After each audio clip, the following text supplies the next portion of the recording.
Hey, hey, we're back in the C-Space studio here at CES 2023. And do you like food? I do, and that's why I'm excited to talk to our next guest, Doug Martin, Chief Brand and Disruptive Growth Officer at General Mills, which makes many of the great food products that so many of us enjoy. Can you just start rattling off some brands just Absolutely. to get us going? So Cheerios, Lucky Charms, Progresso Soup, Nature Valley, Yoplait Yogurt, Pillsbury Biscuits, Totino's Pizza Rolls. We got a lot of good stuff. Oh my gosh, I'm getting hungry, and I really appreciate that you're here. What's your favorite product?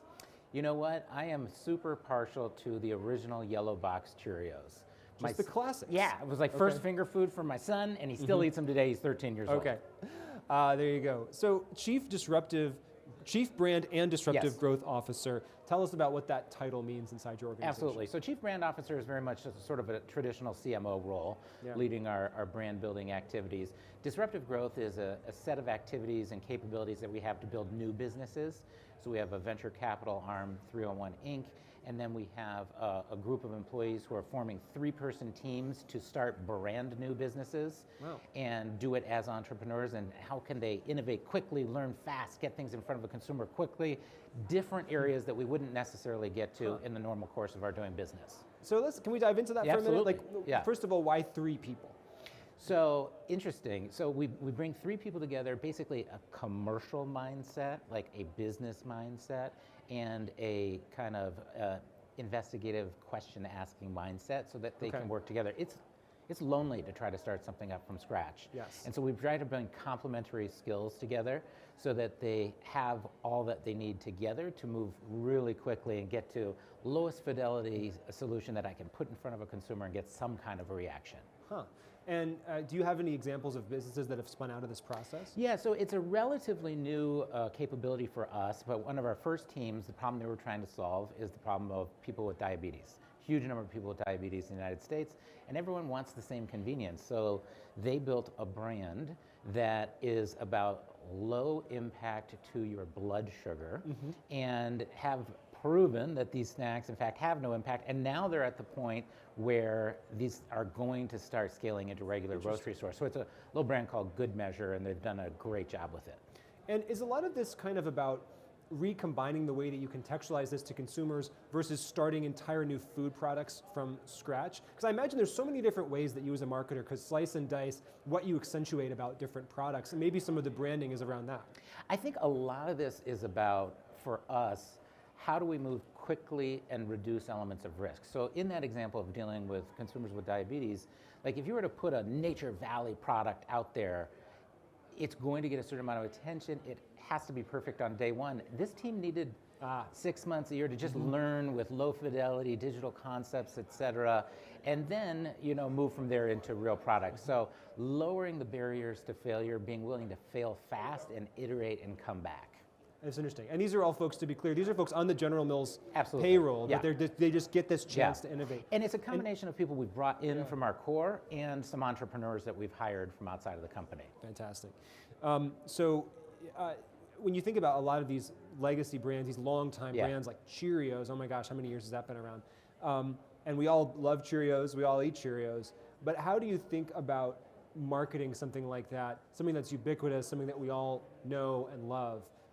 How do you keep that fresh? Where do you keep coming up with ideas for this? Yeah, absolutely, and actually CES is such an interesting place to think about that, because I walk the floor and I'm like, oh my God, brand new, completely new technology or something. If you just need to tell someone about it. Right. Everybody knows about Cheerios. And so for us, it's really about 2 things. It's one, it's a brand that is built on a foundation of really a deeply held set of beliefs about the value that they can add in families. And in the case of Cheerios, it's first finger food up through heart health. And then it's finding new and emotionally resonant ways to connect with consumers on that journey. And then sprinkle in some new flavors, sprinkle in Cheerios Oat Crunch, which is a little bit of a new form factor, but it's staying consistent with a purpose-led brand and building year after year after year. I noticed in your bio that it says you're a leader who sometimes encourages discomfort and risks. Is there something that you're currently feeling uncomfortable about? I feel uncomfortable about everything. That's my secret. No, I mean... You're like the Hulk, right? I'm always angry, I'm always uncomfortable. Exactly. That's my secret. I'm always uncomfortable. That's a perfect example. No, I would say we have teams that are really, really good, really, really established at doing what they're doing. And all of our teams are also continuously trying to learn how to do it better. And so that creates a little bit of a discomfort. This world that we live in that's so digitally connected, it has really challenged some of our functional silos for a company that's been around 150 years. Yeah. So we're always finding new ways to cross those barriers. What is sales? What is marketing in a digital world with e-commerce? Luckily, we have great relationships in the company and we're tackling those barriers, but those are things that we always need to constantly challenge. One of the themes of CES this year are global challenges. Yes. So it's called Human Security for All. That's the Yeah. theme of CES, and we're talking about everything including environmental security, health security, food security. Yeah. Is this a resonant theme with General Mills, and how does that play out for you? 100%, and obviously there is no human security without food security. And what we do at General Mills is we take agricultural commodities out of the ground, we combine them in really tasty ways, put them in a box and make it convenient for you. We don't grow any of those things, but we're a huge player in this ecosystem. And so one of the things that we're really focused on is regenerative agriculture. And it's a little bit tricky because it's sort of like a what is that term for the common person, but basically, if we are farming in a way that is stripping away topsoil, then we'll run out.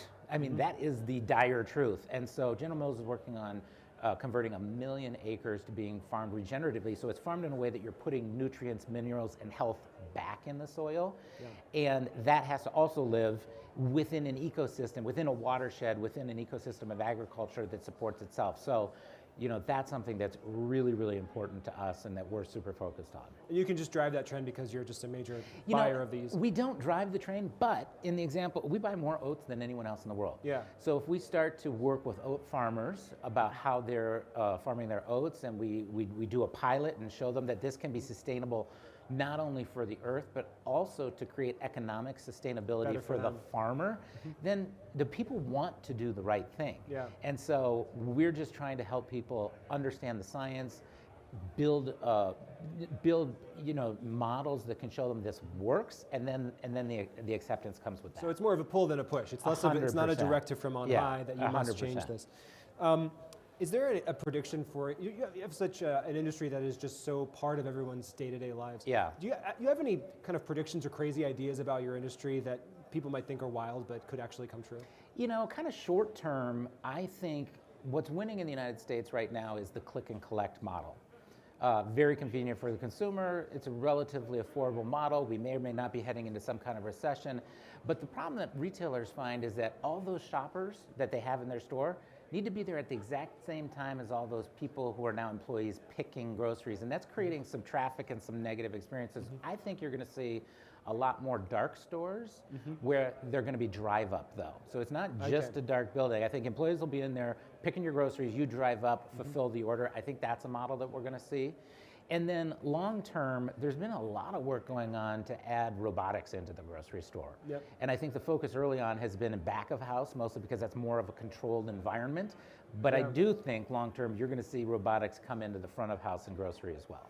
And a place like General Mills is so obviously a good fit for that because ideally every single one of the Cheerios boxes that you make or Yoplait yogurts, it's exactly the same. So I don't have to worry about the ripeness of the banana. We are already starting to have to answer questions like, hey, the shape of this package, is this going to be grabbable by a machine? You know, look at the work that Kroger's partnering with Ocado on those automated warehouses, and something like a yogurt cup that is round and has a foil lid might not be the best thing to be grabbed by a metal arm. So these are questions we're going to have to ask ourselves. Well, Doug Martin, disrupting and shaking things up at General Mills. Thanks so much for sharing some of your time with us today. It was a treat to be here. Thank you so much. And thank you so much for watching. It's a treat to have you watching us here in the C-Space studio. I'm James Kotecki. This is CES 2023. We are sponsored by Salesforce here, and we'll be back soon.